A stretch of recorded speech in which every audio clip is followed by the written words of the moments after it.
Фрунзедеги телевидение студиясы техникалык сыноосун баштайт.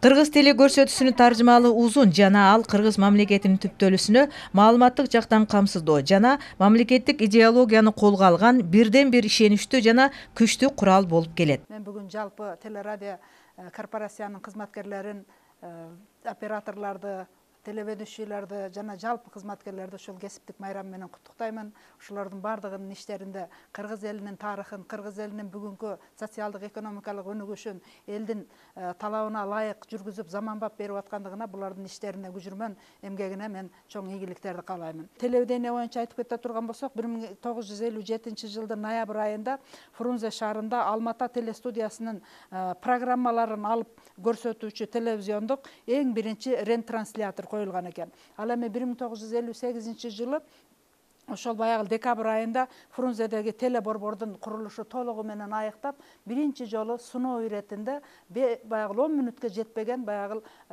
жаңылыктар түрмөгө чыгат экен дагы. Ошол күндөн баштап азыркы мезгилге чейин мына ошол Кыргыз телерадио корпорациясы өнүгүп, өзүнүн баягы ар кандай баягы берүүлөрүн уюштуруп, жакшы баягы иштерди жүргүзүп жатышат. Ал эми биринчи жолу мынакей 60-жылы 28 октябрда ошо Фрунзе телестудиясынын ишмердүүлүгү Кыргыз СССР министрлер советинин алдындагы баягы радио уктуруу жана телекөрсөтүү комитетине бириктирилет экен дагы. 64-жылдан баштап баягы суткалуу берүү 6 саатка чозулат экен. Бул 6 сааттык деген ошол 6 саатта элдерге ошол толугу менен маалымат, анын арасында баягы жаңылыктар жана ар кандай баягы берүүлөрдү уюштурушуп, ошол элдин катмарына ошол республикада жүрүп аткан бүт окуялар жөнүндө баяндап турушкан. Фрунзе телевидениесинин туруктуу көрсөтүүлөрү, башкача айтканда өздөрү даярдап жасаган программалары 1959-жылы январь айында эфирге чыгарылган. Ошол эле учурда Москвадан борбордук телевидениенин программасы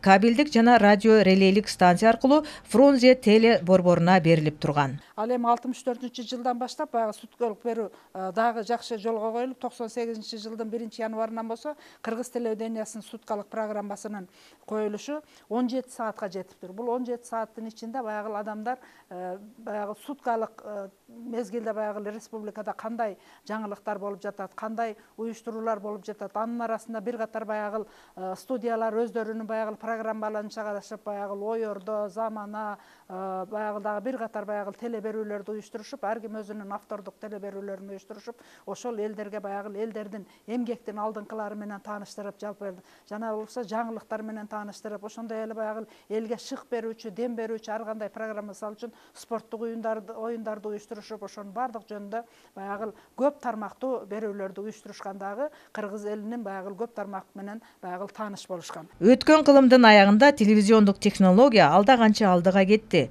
Өндүрүш дээрлик санариптик, оптик волокондук системага кадам шилтеп, көп каналдуу таратуулар иштеле баштады. Ал эми 2010-жылдан баштап баягы улуттук телеканал элдин талабы менен Кыргыз Республикасынын коомдук телерадио баруу корпорациясы болуп өзгөртүлдү. Азыр эми булардын арасында биздин Жалал Абад телерадио корпорациясы жөнүндө айтып кете турган болсок, 1992-жылда Бекмамат Осмоновдун демилгеси менен ошол жарлыгынын негизинде уюшулуп, 91-жыл 2-сентябрда Ош студиясы аркылуу биринчи баягы радио берүүсү, ал эми октябрь айынан баштап туруп теле берүүсү уюштурулган.